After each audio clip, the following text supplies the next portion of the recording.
হাসছো কেন? এই এ করু কি বলছি এক পেয়েছে।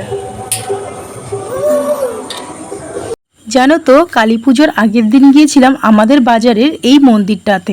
আর যেহেতু কার্তিক মাস পড়ে গিয়েছে, এখানে হচ্ছিল 1 মাসের কীর্তন হবে। তাই জন্য দেখো এখানে সবাই বসে বসে গান কীর্তন করছে। আর আমরা জানো তো গিয়েছিলাম ঠিকই, কিন্তু বেশিক্ষণ বসতে পারিনি, বাবাই একটু কান্নাকাটি করছিল, তাই জন্য লাস্টে চলে আসলাম। আমরা বেশিক্ষণ থাকিনি। তো এখানে আমি অনেক দিন ধরেই ভাবছি এই ভিডিওটা শেয়ার করব, আর শেয়ার করে হয়ে ওঠা হয়নি। আর আমাদের সাথে কিন্তু পিসিরাও ছিল তখন, পিসিরা যখন এসেছিল আমাদের বাড়িতে, এটা তখনকার ভিডিও। আর এখানে দেখো কত সুন্দর মানে সন্ধ্যা আরতিটা হচ্ছে, সবে শুরু হয়েছে আর আমরা গেছি, কিন্তু এখানে বসবো কিন্তু বসতে পারিনি।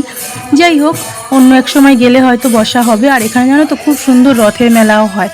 তো যাই হোক, তোমরা কমেন্ট করে জানিও আরতিটা কেমন লাগলো।